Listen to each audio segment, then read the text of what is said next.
Hakuna Matata. Mais quelle phrase magnifique! Hakuna Matata. Quel chant fantastique!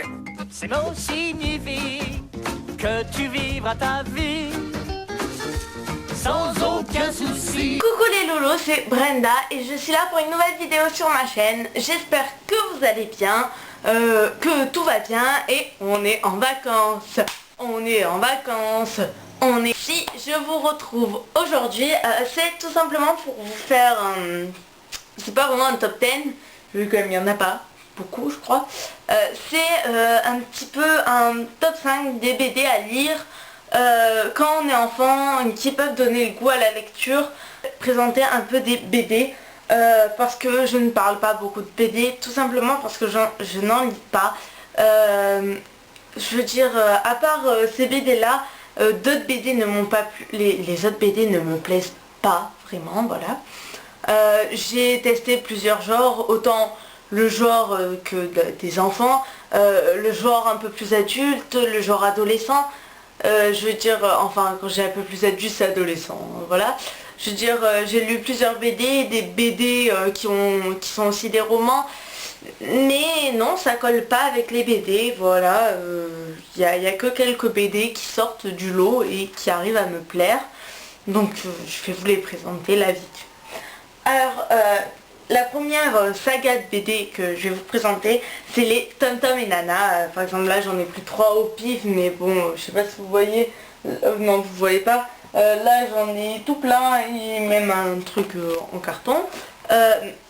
Mais les Tom Tom et Nana sont sont des BD. Moi je les ai à Bayard Poche, donc je sais pas si les mettent autre part, mais ils sont à Bayard Poche. C'est déjà des BD que je recommande juste pour le format. Parce que vous regardez, c'est le format est à côté d'une BD classique. Enfin je sais pas, celle-là elle est un peu grande d'ailleurs, hein, BD classique. Voilà. Je sais pas si vous voyez. Je pense que tu peux en lire à tout âge parce que c'est tellement drôle que des fois tu dis non mais voilà, tu fais que rigoler dans les Tom Tom et Nana. Donc d'ailleurs j'ai pas dit, mais les Tom Tom et Nana, c'est le scénario sont écrits par Jacqueline Cohen, les dessins par Bernadette Desprez et les couleurs par Catherine Legrand. Donc voilà, si vous voulez savoir. Sinon, je trouve qu'aussi les Tom Tom et Nana sont simples à lire. Parce que regardez, c'est écrit super gros. Je veux dire, c'est pas comme si c'est pas un truc fantastique où on va avoir des scènes ou quoi à imaginer, parce que c'est surtout ça que je n'aime pas, parce qu'il t'impose quelque chose dans une BD. Dur à comprendre, c'est une histoire toute simple, et puis c'est plein de petites histoires. Par exemple, voilà, vous voulez lire une BD, elle fait 1, 2, 3, 4, 5, 6, 7, 9, 10. Voilà, il y a 10 planches. Et je veux dire, c'est fini après ça. Et donc les BD Tom Tom et Nana se lisent énormément vite. Les Tom Tom et Nana, c'est vraiment les BD que je recommande à tout le monde. Parce que quand on est petit, qu'on n'aime pas forcément lire, ça fait de la lecture et ça te fait rire. Parce que les Simpsons, donc La Cabane des Horreurs, fait-moi peur. Donc je l'avais acheté pour Halloween, je crois, une année. Enfin, je l'avais eu en occasion. Hein. Je veux dire, c'était donc près d'Halloween et je sais pas si vous voyez, voilà, c'est en relief. Et c'est les Simpsons. Les Simpsons, c'est pour moi l'émission télé, enfin le dessin animé quoi. Le nombre de fois, le nombre d'épisodes, j'ai passé des samedis soirs et des samedis soirs à les regarder ces épisodes. Je veux dire, autant les vieux que les nouveaux. Tous les soirs, c'est sur W9 je crois. Avant, tous les soirs, je mettais W9 pour regarder les Simpsons. Maintenant, ça m'a un peu passé. Parce que maintenant, on met des 8 pour regarder Touche pas à mon poste. Mais je veux dire, avant, je regardais tout le temps les Simpsons. Voilà, c'était mon truc. Et des fois, quand il y avait un truc sur W9 le samedi soir et qui mettait les Simpsons le vendredi soir, pour moi c'était la grosse question, enfin quand j'étais quand même un peu plus grande, quand j'étais pas toute petite, c'était je regarde NCIS ou les Simpsons. Voilà, mais les Simpsons c'est vraiment un truc que j'ai adoré parce que les Simpsons c'est toujours marrant. Même si des fois c'est pas très marrant, mais c'est toujours marrant. Mais bon, le titre déjà fait-moi peur, c'est spécial Halloween. Par exemple, le derrière c'est: imaginez que votre sapin de Noël soit un extraterrestre venu conquérir le monde, ou bien que vous vous réveillez dans la peau du monstre de Frankenstein. Non, vous n'êtes pas en plein cauchemar, mais bien dans la cabane des horreurs des Simpsons. Plus terrifiant que jamais dans cette nouvelle série. Un bon conseil, restez les yeux bien ouverts. Donc je veux dire, derrière on a un joli dessin de Maggie, Bart et Lisa. Je veux dire, rien que la couverture, tu vois Homer, ça te fait rire. Attendez. Je trouve que... ouais, voilà, par exemple, l'histoire d'Halloween. Pour eux, c'est ça l'histoire d'Halloween racontée par Bart. Voilà, et puis ça reprend bien. Je veux dire, des fois dans les BD d'une série ou quoi, on va pas vraiment reconnaître les personnages. Je sais plus c'était pourquoi. Le personnage, j'avais lu une BD dont j'avais lu le roman. Je sais plus du tout c'était quoi, hein, c'était un tout petit truc. Mais le personnage principal, j'ai reposé la BD de suite, parce que le personnage principal avait les cheveux bruns ou un truc comme ça dans le roman, et elle était blonde dans la BD. Donc du coup voilà, ça m'avait un peu dérangé. Mais je veux dire, là vous reconnaissez donc le capitaine, dont je connais pas les noms, Skinner, le capitaine encore, oui c'est Barney. Parce que ce livre, je vous en ferai une vidéo dessus, je le relirai d'ailleurs pour Halloween, et je vous en ferai une vidéo dessus parce que c'est vraiment un livre que j'adore, et je veux dire, il est trop bien. Voilà, lisez-le. Alors après, les Schtroumpfs, voilà la BD quoi, The BD, parce que moi le dessin animé Les Schtroumpfs c'était un de mes dessins animés fétiches qui passait à la télé quand j'étais petite. J'étais en mode: oh il y a les Schtroumpfs, Azaël et Gargamel sont de sacrés casse-pieds, et pourtant ils n'empêchent pas les petits Schtroumpfs de rire et s'amuser. Bien au pays des Schtroumpfs, les petits êtres bien. Voilà, vous avez compris. Donc là j'ai pris le bébé Schtroumpf, donc c'est aux collections du Puy. J'oublie toujours le nom de son auteur à lui. Non, c'est Payot. Payot. Simplement parce qu'il nous replonge dans cet univers fantastique, que c'est aussi des... Je veux dire, c'est magique. Je veux dire, par exemple, voilà, tu revois tes petits êtres bleus qui marchent comme ça. C'est... Voilà. Le bébé Schtroumpf est une que j'aime beaucoup parce que elle est assez marrante avec le petit bébé et tout, mais en même temps c'est une histoire, je veux dire, le monde des Schtroumpfs je l'adore, donc forcément j'étais obligée d'aimer. Regardez par exemple, vous allez me dire que vous n'allez pas rire en voyant Gargamel arriver déguisé en lapin, hein, voilà. C'est des trucs bizarres, mais et je crois pas qu'il y ait que le bébé Schtroumpf. Voilà, il y a par exemple dans une BD des Schtroumpfs, il y a 4 histoires de Schtroumpfs. Voilà. Là il y a le Schtroumpf bricoleur, l'aventure Schtroumpf, une fête Schtroumpfante. Voilà. Mais il y a plein de BD Schtroumpfs, et c'est vraiment des BD accessibles à tout âge. Pareil que les Tom Tom et Nana. Mais autant les Tom Tom et Nana, c'est sûr qu'en grandissant ça vous fait rire, mais voilà quoi. Je pense pour les personnes beaucoup plus grandes, alors que les Schtroumpfs, je pense que autant quand t'es petit c'est magique et tout, que je pense que quand t'es grand c'est toujours autant magique. Voilà, parce qu'on a tous déjà vu le dessin animé et tout, et puis il y a le film aussi. Beaucoup moins que les Schtroumpfs, qui est Titeuf, parce que les Titeuf sont tous en BD.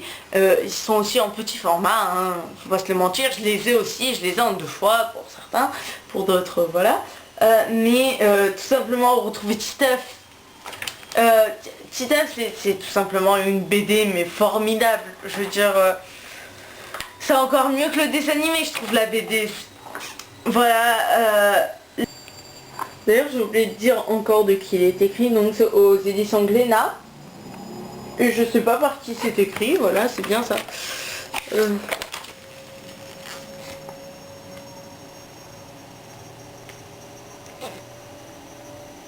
Mais je sais pas. Donc je sais pas par qui est écrit Titeuf. Mais bon, Titeuf, c'est le basique de l'adolescent crétin, je trouve. Hein. On va juger personne, on va dire personne. Mais je veux dire, lire de temps en temps un Titeuf, c'est aussi toujours marrant. On se dit mais pourquoi il est autant bête quoi. Et je préfère vachement les Titeuf en BD que en dessin animé, parce qu'il y a aussi le dessin animé Titeuf si vous savez pas. Il y a aussi le jeu vidéo, je l'avais. Mais bon, voilà, c'est... et en même temps je trouve que les Titeuf des fois reprennent des questions, des fois ils reprennent des questions qu'on se pose sur certains trucs où on se dit ah bah enfin c'est pas, ou pour d'autres trucs on se dit ah ben c'est pas arrivé qu'à moi quoi. Voilà, on se dit on se sent moins seul. Donc voilà, des Titeuf aussi et une TBD qui m'a beaucoup plu. Alors après on va mettre celle-là en dernier parce que voilà.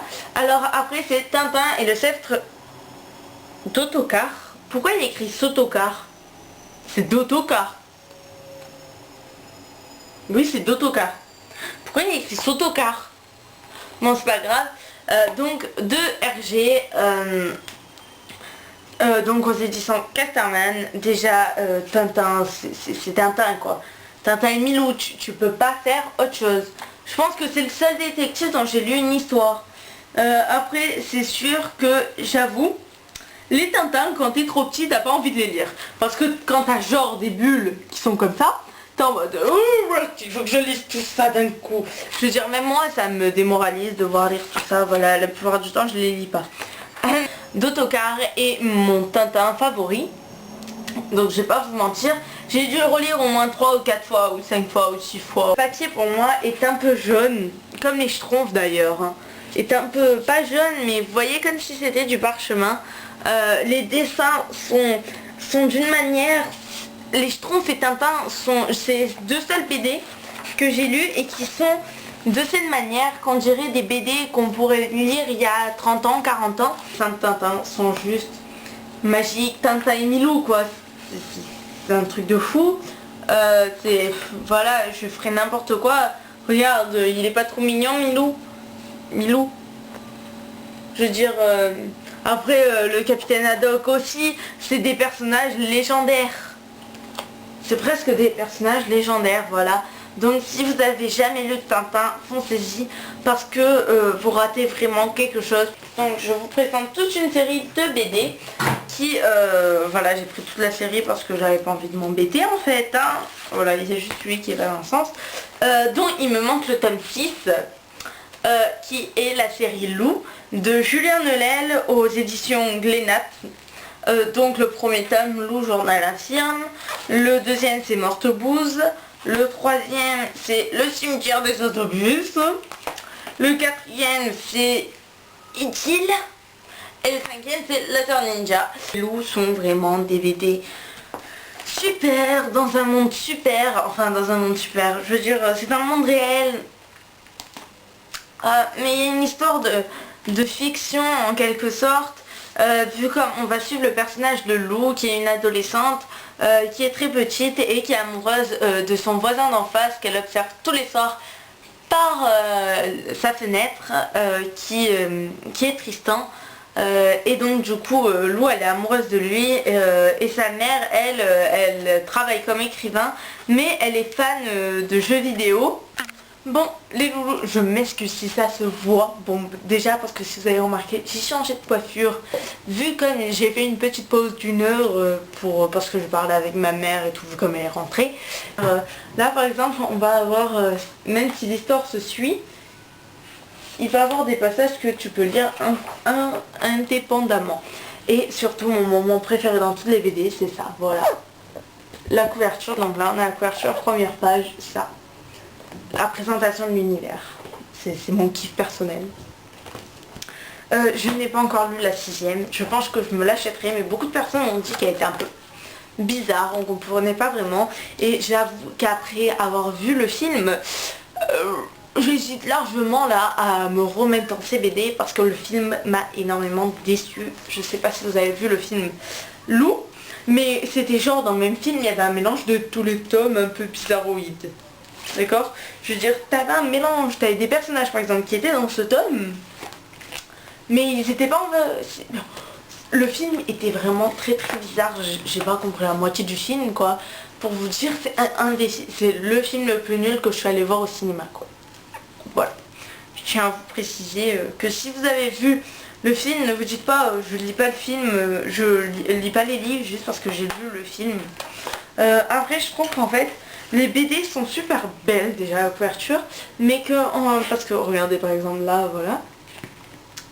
Mais c'est un univers que j'adore Lou, j'adore tout cet univers, j'adore Tristan, j'adore Mina, la meilleure amie de Lou dont j'ai oublié de parler aussi. Voilà, donc je vous conseille la série de livres Lou si vous ne les avez pas encore lus. Moi j'ai un 2, 3, 4, 5 et je pense que j'achèterai le 6 ou sinon je le commanderai à Noël parce que voilà, c'est un livre que je veux lire. Les blagues de Toto. Donc là j'ai L'As des petits pitres par Thierry Copé, oui, donc aux éditions Delcourt. Toto, donc il y a plein de livres. Toto, les blagues de Toto, l'école des vannes, la rentrée des crasses, les cahiers de la plage, tueur à gages, le maître blagueur, L'As des pitres. Voilà, et ceux qui sont écrits derrière. Ça, qui l'a jamais fait. Voilà, je vous montre la planche. Alors, il y a écrit chouette, chouette, des pizzas, j'adore ça. C'est dit par le père de Toto, hein, on sait jamais. Ce monsieur est le père de Toto, ça c'est sa mère, ça c'est Toto. Ça c'est cette sœur dont je me souviens plus du nom. Dis Toto, tu veux que je coupe ta pizza en 4 ou en 6 morceaux? Coupe-la donc en 4, j'ai pas très faim aujourd'hui. Qui n'a jamais fait cette remarque que t'es en mode j'ai pas très faim, mais tu sais quoi, je vais la couper en plusieurs morceaux. Mais c'est totalement bête, mais pourtant on l'a fait plein de fois nous tous. Non, ça je pense que c'est un des trucs que j'ai le plus aimé dans ma vie, dans les blagues de Toto. C'est le dernier que je vous lis, je vous jure. Donc le plus beau métier du monde, donc voilà. Il y a de la chance au Père Noël de passer dans chaque maison pour distribuer les cadeaux. Tu sais Toto, tu pourrais aussi un jour avoir cette chance. Ah oui? Comment? Tu pourrais devenir facteur et tu passeras alors chez les gens pour leur distribuer le courrier. Non, moi je préfère remplacer le Père Noël. Et pourquoi? Bah lui, il ne fait qu'une tournée par an. Voilà, je veux dire, quand j'avais lu ça, c'était le truc du turfu, quoi. Et je veux dire, Toto, c'est Toto. C'est des petites vannes comme ça dont tu es obligé d'apprécier. Comme regarde jusqu'au loup. Mais qu'as-tu fait Toto? L'eau des pâtes a débordé, je t'avais demandé de surveiller l'horloge. Mais c'est ce que j'ai fait, il était exactement 18h32 quand l'eau a débordé de la casserole. C'est mon rêve de faire ça à mes parents un jour, voilà. Vous comprenez, quand j'ai lu les blagues de Toto, j'avais trop envie de leur faire ça après. Dans cette vidéo, je vais vous présenter un album qui n'est pas une BD, mais qui a beaucoup d'illustrations, donc je rentre là-dedans, qui est Les Martines. Donc là j'ai pris Martine est malade, donc c'est de Gilbert Delahaye et de Marcel Marlier. Tout simplement Mathilde, j'en ai presque toute la collection je crois, parce qu'ils étaient à ma mère et tout. Je vais dire les Martines plutôt, sont juste magnifiques. Mon Martine préféré c'est Martine Petit rat à l'opéra, que j'ai dû lire une 200aine de fois à peu près, quand on voit toutes les positions et tout de danse classique. J'étais en émerveillement dessus. Je veux dire après Martine, je m'en souviens même plus, mais j'adorais les deux petits animaux, vous voyez. Voilà, du coup vraiment c'est des histoires que si vous avez des enfants, des cousins, des cousines ou quoi, que vous savez pas quoi offrir, qui sont un peu petits ou même pas vraiment pour certains. J'ai fini cette vidéo ainsi, j'espère qu'elle vous a plu et qu'elle ne sera pas trop longue. Du coup, vu comme j'ai aucune idée de la notion du temps là, vu comme je l'ai coupé en deux, mais faut savoir que j'ai beaucoup aimé tourner cette vidéo. J'espère que ça va vous plaire. Tous les livres que j'ai pris, par exemple, si pour un anniversaire, pour Noël ou quoi, vous savez pas quoi offrir à votre petit cousin, à votre petite soeur, à votre enfant peut-être, ou quoi, vous pouvez leur offrir très facilement, je pense. Moi personnellement, les loups, je ne suis pas la seule, je sais dans ma famille, pourtant une personne qui déteste lire, ma cousine, elle aime pas trop lire, surtout quand on était plus petite, et pourtant elle a lu tous les loups, donc sauf le 6e comme moi, parce que le 5e nous a un peu ramolli, et elle les a adorés, elle les a relus une centaine de fois. Les Tintins c'est des classiques, je pense que vous pouvez vous les offrir à vous aussi. Les Toto, si vous voulez rigoler un coup, pourquoi pas. Les Simpsons, je vous jure, les Simpsons Halloween, je pense que dans la semaine d'Halloween je vous ferai une vidéo dessus, parce que c'est vraiment une BD une BD très marrante avec des histoires. Voilà, c'est une BD que j'adore en quelque sorte. Je vous la présenterai mieux et je la relirai pour vous raconter un peu tout ça. Moi je vous fais de gros bisous, je vous laisse. J'espère que cette vidéo elle vous a plu. Je vous dis à une prochaine. Ciao.